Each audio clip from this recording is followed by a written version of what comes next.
Alan, take one. Hey, Alan. Sorry, this is totally like I don't know where I know it's the middle of the workday, but I just need to talk to you for a minute. Yeah. Is this about last week? Well, I mean, look, I didn't want to be the guy to do this, but look, we here at the Big Red Italian restaurant, we take these kind of things really seriously, and I do think we tried to kind of brush it under the rug, but like we can't really not talk about it. So like, look, last week some things were said. There was kind of a situation that spiraled out of control. I just want to get your perspective on it. I just want to understand if maybe I'm understanding the facts right, or if maybe like there are things that are being misinterpreted. Like, do you have? Could we do that really quick? Look, Carl, I've got things going on at home, so could we just make this go away, please? Alan, you from what the other servers said, you shoved a handful of worms into a gentleman's pocket, and then you accused him of having some made-up disease called worm pocket. Is that true? Did you say that to him? So, firstly, how the worms ended up in the gentleman's pocket, those are my worms. They stay in my pocket. There is no such thing as worm pocket. That's ridiculous. But I firmly believe he stole my worms from my pocket. He stole your worms from your pocket. I firmly believe he stole the worms from my pocket. Yes, and he put them in his, and then he accused me of putting them in, and then I said, "You have worm Alan. pocket too." I was surprised. I didn't know. Alan. But then, Alan. yes. Why were you bringing worms to work in the first place? That's not even the big issue here. Look. That was honestly they something. They are my therapy animals, if that means anything. Yeah, they're my therapy worms. Look, you're entitled to. People, entitled to service animals. That's all well and good. That's even something that I was willing to get behind. I could forgive that. I think it was the point when you picked up that woman's baby, and you held it up and you began shaking it and screaming about how you thought the baby was inferior to you because it was clearly, quote, a PC gamer. What does that mean, Alan? Sir, if you can tell by my clawed hands that I am a console gamer. I mainly play on my Nintendo Switch and sometimes on my Xbox Series S.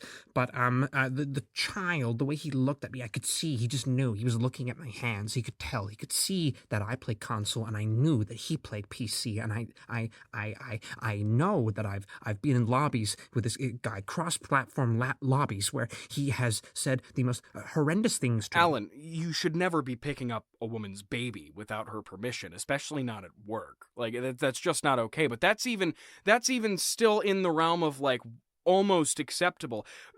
The other servers told me that you went up to a table in the back and you took out a crystal ball and you told an old bald man that he was going to die in 20 minutes after he stepped outside the restaurant. Is that true? I have been. Or am I misinterpreting that? No, sir. I've been practicing my scrying on my breaks, and I had looked into the ball just for a moment, and I saw the gentleman at the table, and I brought the ball to him just to show him, to explain to him that this was a serious situation. He needs to be careful, and he can't leave the restaurant. Alan, the manager on duty told me that you grabbed the man by the shoulder and got 3 centimeters away from his face and said, "You will die, you will die, you will die," 3 times in succession. And that you told him that you saw him vividly getting hit by a truck and then mauled by a bear immediately when he came out of the restaurant. That's not a good look for us.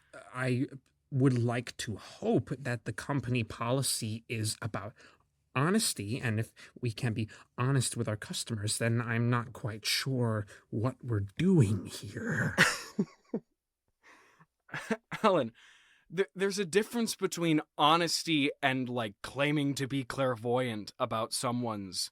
There is no claiming, demise. Sir. There is no claiming. What made that worse was that, sir. There is no claiming, sir. That scrying orb that I acquired from a woman in the deserts of Tucson, Arizona. she gave me the ball. She gave me the powers with the ball as she passed on into the next realm. I took the soul from her into the ball into my soul. So we became one, and I have powers, and I know that, and that is why I wish to share my gift. Alan, the guy was at a birthday party for his 4-year-old niece. That's just totally not okay. And look, speaking... I sensed that she had great power as well, sir, and I thought that she might as well just get a taste for what's in store for her. Wait a minute, hold on. As long as we're talking about the whole thing with the powers, Alan, I've been speaking with some of the other staff, and they do find it uncomfortable when you go up to them and you grab them by the back of their necks and you stare dead into their eyes, and like they said that like your eyes start glowing purple, and that you kind of like lift a couple inches off the ground, and then you walk away and don't say anything. Yes, sir. The only way there's something about that I think that's making that uncomfortable. Yes, but sir, the only way for me to transmit my message is to scruff them like a puppy, so that they are at my every whim, and I use my powers through my eyes into theirs. Sir, I receive my messages from the tectonic plates, which I feel moving under my feet, quite literally all the time, shaking, and I know that is from the elder gods under the earth in the molten core, who are trying to tell me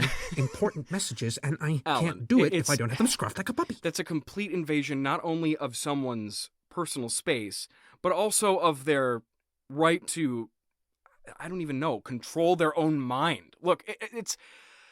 I could handle the whole thing with the worms. That was, like, weird enough. And the thing with the baby, like, I get it, you're a gamer, you have your hobbies. But this whole... The way that you've been, encroaching on people's, minds is just... It's not something that we do here. It's not what the restaurant's all about. We try to have, like, a fun atmosphere, pizza, pasta, all of that. But, like, look, we can't keep subsidizing this behavior. And unfortunately, Alan, we're going to have to let you go. No. What? No, you are not letting me go because... Really? I am quitting. You clearly do not appreciate the fact that you have an almighty sorcerer working serving your spaghetti pasta pizza. All right, I mean, look, I gotta say, Alan, look, if there's one thing that I'm gonna say, it's not that, look, it's completely inappropriate for a restaurant setting, but I will say your powers are awe-inspiring. They are truly a marvel of nature. Dare I say whimsical. I do respect your power. I'm afraid of your power. I'm afraid of you. Not only because of your power, but socially I'm afraid of you. And it's like, I'd love to learn more about that. I'd love to learn more about the force of nature you are, but I guess it's not going to be here. It's not going to be at this job. I'm sorry.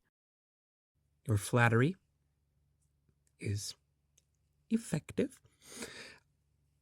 Before I go, sir, would you like to see my orb? Now, Alan, see, this is the thing. You never just whip out your orb in a work setting, okay? And that's why I think you should leave. I'd love to see it. I'd love to see it sometime soon. I think I've heard it's an impressive orb. It's an impressive orb. You see? Oh, okay. Yeah. You see my power? That's pretty cool. That's you hear awesome. The hum? I see your power. You hear the hum of the orb. orb? Oh, wow. Go on, touch it. Go on, touch it. Yeah, it's impressive. Okay, yeah, all right. Oh, yeah, I feel that. I feel the power. I do feel the power. That's...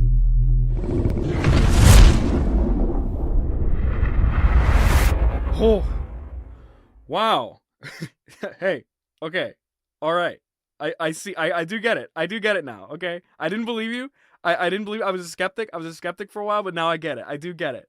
I touched the orb, and I look, you may not have seen it. You might not have seen it on my face. I might not have been in my body language, but look, I just went through a whole journey. I was flying through the multiverse. My spirit was on every plane of existence. It was pretty crazy. I'm not going to go into it. I'm not going to tell you about it. It was my own thing. It was a thing for me.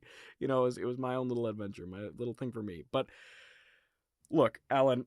Yes. Clearly you've got some awe-inspiring power. Some pretty awesome power. I will say.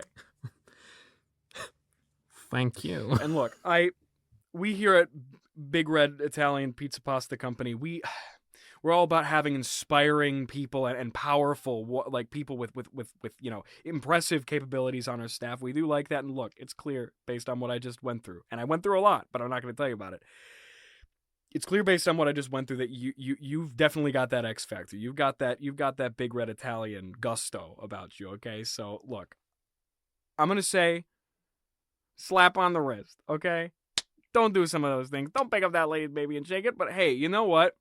Instead of firing you, Alan, I'm promoting you to head chef.